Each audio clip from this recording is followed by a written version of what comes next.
madaxweyne xasan sheekh ayaa qalinka ku dugay heshiis biyaha badda Soomaaliya ay ku sii joogayaan maraakiibta shisheeye.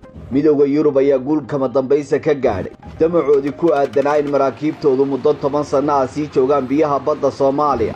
kadib kolkii uu najaxay dadaal dheer oo soo taxnaa muddo 5 sano ah kaasoo ay ku doonayeen sidii ay talada uga tuuri lahaayeen madaxweynihii hore Soomaaliya Maxamed Cabdilaahi Farmaajo oo diidanaa sii joogista maraakiibtooda. 3 kulan oo kala duwan oo dhexmaray madaxweyne xasan sheekh iyo wufuud kala duwan oo midowga Yurub ka socota. kadib waxaa xasan sheekh maalinnimadii doraad xarunta calaanee dhexdeeda ku duugay qalinka heshiis cusub oo jidaynaya in maraakiibta reer Yurub ay sii joogaan biyaha badda Soomaaliya. heshiiska doraadta dhacay ayaa soo maray 3 heer oo kala duwan. kulankii koowaad wuxuu dhex maray doorashada ka hor madaxweyne xasan sheekh iyo haweeneyda Soomaaliya u joogta midowga Yurub. kulankii labaadna wuxuu dhex maray hal toddobaad kadib kolkuu talada la wareegay isaga iyo haweeneyda midowga Yurub u qaabilsan qaaradda Afrika. halka kulankii saddexaad maalintii doraad ahayd uu xalana ku dhex maray mas'uulka labaad ee ugu sarreeya midowga Yurub ayna kala saxeexdeen heshiis cusub oo maraakiibta shisheeye ee reer Yurub ku sii joogi doonaan kuna sii daldalan doonaan kheyraadka badaha Soomaaliya. madaxweyne ku-xigeenka midowga Yurub kulanka iyo heshiiska xalana ka dhacay kadib wuxuu u duulay maraakiibtiisa joogta biyaha badda Soomaaliya isagoo ugu bushaareeyay guusha sii joogitaankooda. heshiiska 3 heer ee kala duwan soo maray ayaa waxa uu heliyay xaqalqalin dhan 54 milyan oo dollar sida la sheegay. lacagtaasi oo la kala qaatay 8 bisha September 4 maalin ka hor intaan madaxweynuhu qalinka ku duulay sii joogitaanka iyo xaalufinta reer Yurub muddada 14 sano ah ka wadaan biyaha badda Soomaaliya. ka hor intaanaan idinla wadaagin baaxadda xadhooyada dhacday biyaha badda Soomaaliya aan idinku celiyo dagaalkii dawladdii Maxamed Cabdilaahi Farmaajo ay u gashay sidii ay dib ugu soo laaban lahayd gacan ku haynta biyaha badda Soomaaliya isla markaasina maraakiibta shisheeye ee reer Yurub uga bixi lahaayeen. 16 kulan oo caalami ah ayaa nidaamkii madaxweyne Farmaajo kaga qayb galay muddo 3 sano ah sidii ay dunida ugu soo bandhigi lahaayeen uguna qancin lahaayeen in mashruucii burcadbadeedu dhammaatay isla markaasina muddo 7 sano ah wax falal burcadbadeednimo ah ka dhicin biyaha Soomaaliya. sidaas darteedna la soo gaadhay xilligii biyaha Soomaaliya ay ka bixi lahaayeen maraakiibta reer Yurub. 16kaasi kulankii ugu dambeeyay oo dhacay 4 bishii Disembar 2021 waxaa Soomaaliya golaha ammaanka qaramada midoobay ka hor cadaysay mowqifkeeda kaba dambaysta kuna aadanaa in muddo kooban oo bilaa maraakiibta reer Yurub lagaga saaro biyaha Soomaaliya. 6 bilood ayaa loo qabtay in midowga Yurub kagala baxaan maraakiibtooda biyaha Soomaaliya iyadoo la tixgelinayo madaxbannaanida qaran ee Soomaaliya. Resolutions on piracy and armed robbery of the coast of Somalia have successfully achieved its intended objective. Today, there is no single piracy-related incident of the coast of Somalia for the 4th consecutive year, and with no single piracy-related hostage in Somalia, thanks to the federal government of Somalia's effort in collaboration with the international community. In that regard, we gave consent for the technical rollover of 3 months to allow for our transition to a bilateral maritime cooperation framework within the Somali's national waters to help us in the maritime security, which is the only sustainable way to preserve hard-earned gains. ballantaasi oo halkaasi taagneed waxa dhacday isbedelkii 15kii May kaasoo reer Yurub iyo wadamo kale oo shisheeye ay dagaal u galeen laguna riday nidaamkii u halgamayay sanadaha badan sidii biyaha Soomaaliya maraakiibta reer Yurub uga bixi lahaayeen.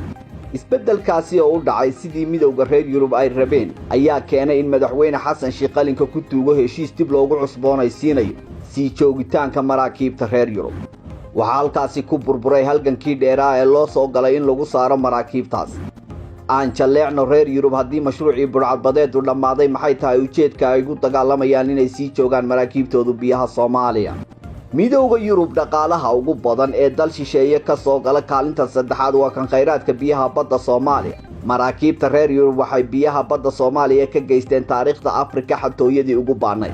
waqtigii uu socday mashruucii la baxay burcadbadeedda bilowgii xilliga maraakiibtaasi biyaha badda Soomaaliya ku jireen 3 sannadood oo kaliya ayaa la ogaaday in Soomaaliya ay ka xadaan kalluunka ugu tirada badan kaasoo aan ku koobnayn inay dalalkooda kaliya u dhoofiyaan balse gaadhay heer dawladahaasi dunida kale u iibgeeyaan kalluunka Soomaaliya.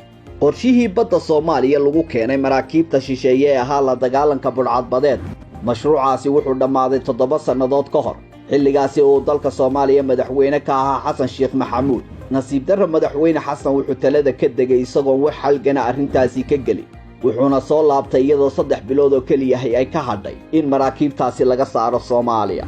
dhammaystirka saaritaanka maraakiibtaasina madaxweyne xasan sheekh waxa uu ku bedelay in dib loogu cusboonaysiiyo sii joogitaanka biyaha Soomaaliya. waxaa fajiciisa gaar ah iyo beertaabad ah kalluunka reer Yurub sanad kasta ka xadaan biyaha Soomaaliya inay dib ugu soo iibgeeyaan dawladaha dunida ka sokow dawladaha dariska la ah Soomaaliya oo Itoobiya ugu horeyso. aan eegno siyaasiga reer Itoobiya Jawaar Maxamed oo arrintaasi murugada badan ka hadlay. Let me tell you one sad story. waxaan idin sheegayaa sheeko murugo badan. The whole Somalia.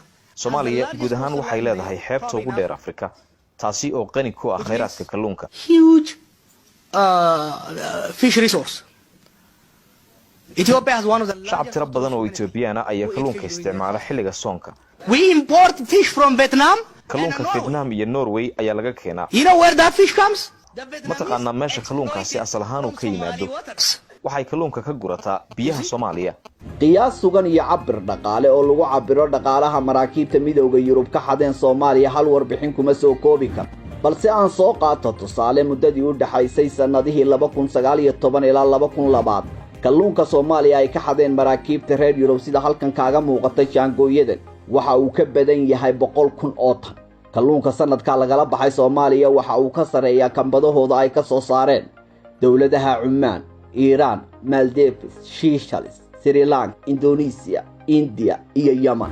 ujeedka xukunkii la galay halkanka qaraad ee gaadhay in kursiga la dhaafiyo Maxamed Cabdilaahi Farmaajo isaga iyo kooxdiisiba waxay u galeen bixista maraakiibtaas waxaana arrintu gaadhay in Soomaaliya midowga Yurub ka jaraan qaadaankii dhaqaale ay siin jireen. ugu dambeyn halgankaasi waxa uu sababsaday qalinka madaxweyne xasan sheekh oo ka hiishay qarankiisii una hiishay reer Yurub. iilka ka sokow waxa madaxweyne xasan sheekh dhaafsaday 450 milyan oo xaqal qalina kheyraadka badda dalkii madaxweynaha u ahaa. nooc kamida kalluunka sanadkii 2021 laga qaatay Soomaali oo afka qalaad loogu yeedho yellowfin waxa uu dhererkiisu u dhaxeeyaa 110 ilaa 210 sentimitir. ballac ahaanna waxa uu dhan yahay 250 sentimitir. miisaankiisu waxa uu gaadhayaa 136 ilaa 180 kiilo. qiimaha halkii kiilogaraam ee kalluunkana waxa dunida lagu kala siistay $30 ilaa $50 inta u dhaxaysa.